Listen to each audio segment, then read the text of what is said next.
प्रत्येक सनातनी बंधू भगिनींनी हा संदेश गंभीरपणे ऐकावा. गेल्या काही दिवसापासून एक न्यूज ऐकायला मिळत आहे. सिया नावाच्या मुलीने होणाऱ्या नवऱ्याची हत्या केलेली आहे.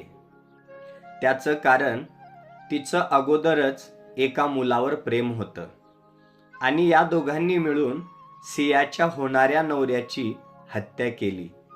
हे कितपत योग्य आहे याच्यावर विचार करायला हवा, बदल घडायला हवा आणि अशा दुराचारी कृत्यावर विचारावर आळा बसायला हवा. आज आपल्या समाजात काही अशा घटना घडत आहेत, प्रत्येक संवेदनशील माणसाला विचार करायला भाग पाडतात. एखाद्या व्यक्तीच्या मोह, स्वार्थ किंवा रागातून दुसऱ्याचा जीव घेण्यासारखे गंभीर अपराध घडतात. ही अत्यंत दुर्दैवी बाब आहे. कोणत्याही कारणासाठी हत्या करणं हे मानवतेच्या, कायद्याच्या आणि आपल्या सनातन संस्कृतीच्या मूल्यांच्या पूर्णपणे विरोधात आहे. आई वडिलांनी आपल्या मुलांवर आणि मुलींवर विश्वास ठेवावा, पण त्याचबरोबर त्यांच्याशी सतत प्रेमाने संवादही ठेवावा. ते कुठे जातात, कोणाच्या सहवासात राहतात, त्यांच्या मनात काय चाललं आहे, त्यांच्या आयुष्यात कोणत्या अडचणी आहेत याची माहिती प्रेमाने जाणून घेणं ही पालकांची जबाबदारी आहे. फक्त नियंत्रण नव्हे तर संस्कार, विश्वास आणि योग्य मार्गदर्शन यांचीही फार गरज आहे. मुलीच्या लग्नाचा विषय निघताच आई वडिलांचं उत्तर आहे, आम्ही आमच्या मुलीवरती सर्व सोपवलेलं आहे. तिची पसंत आमची पसंत आहे. तर मी सांगेन, मुलींना बंधनात ठेवणं चूक आहे. मुलीला सुद्धा मन आहे, तिच्या सुद्धा इच्छा आकांक्षा असतात. पण मायबाप हो, मुलींना स्वातंत्र्य जगण्याचा अधिकार द्या, पण स्वतंत्र निर्णय घेण्याचा अधिकार देऊ नका.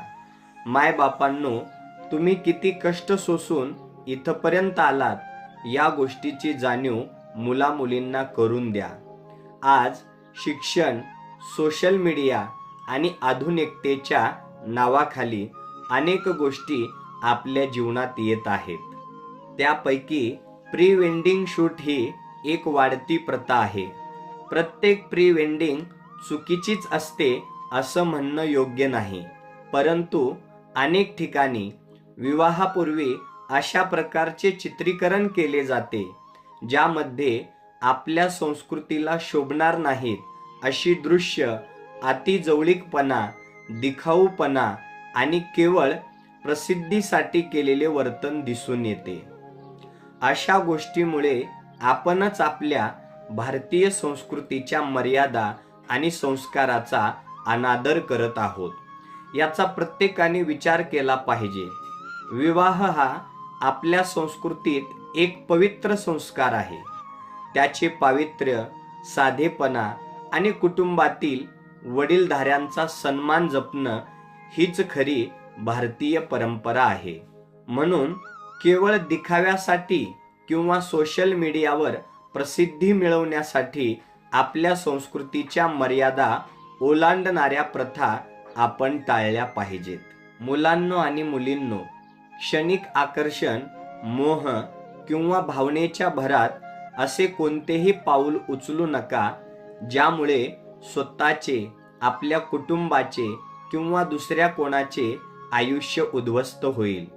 प्रेम म्हणजे दुसऱ्याच्या जीवावर उठणे नव्हे. प्रेम म्हणजे विश्वास, त्याग, संयम, सन्मान आणि एकमेकांच्या आनंदाचा विचार. आपल्या सनातन संस्कृतीने नेहमीच संयम, कर्तव्य, कुटुंब व्यवस्था आणि परस्पर आदर यांना महत्त्व दिलं आहे. त्यामुळे विवाह हा विचारपूर्वक, परस्पर संमतीने आणि दोन्ही कुटुंबाच्या आशीर्वादाने झाला तर त्यातून नातेसंबंध अधिक मजबूत होण्यास मदत होते. कोणताही निर्णय घेताना आई वडिलांचा अनुभव आणि मार्गदर्शन यांचा आदर करणे हे प्रत्येक मुला मुलीचे कर्तव्य आहे. आज सोशल मीडिया, दिखाऊपणा आणि बाह्य आकर्षण यामुळे अनेक तरुणी चुकीच्या निर्णयाकडे वळतात. त्यामुळे पालकांनी मुलांना वेळ द्यावा, संस्कार द्यावेत आणि मुलींनीही आई वडिलांच्या अनुभवाचा आदर करावा. चला आपण सर्वजण एक संकल्प करूया. हिंसाचाराला कधीही समर्थन देणार नाही. प्रेमाच्या नावाखाली कुठलाही गुन्हा करणार नाही. आई वडिलांचा सन्मान राखू. आपल्या भारतीय संस्कृतीच्या मर्यादा आणि पावित्र्य जपू. विवाहासारख्या पवित्र संस्काराचे व्यापारीकरण किंवा दिखाऊ प्रदर्शन टाळू. समाजात चांगले संस्कार आणि नैतिक मूल्य रुजवू. कायद्याचा आदर करू आणि प्रत्येक मानवी जीवनाचा सन्मान करू. बदल दुसऱ्यांकडून अपेक्षेपेक्षा स्वतःपासून सुरू करूया. प्रेम, संस्कार, संयम आणि जबाबदारी या 4 मूल्यावरच सुखी कुटुंब आणि सदृढ समाज उभा राहतो. शेवटी ज्यांनी गुन्हा केलेला आहे त्याला शिक्षा मिळालीच पाहिजे. ओम नमः शिवाय.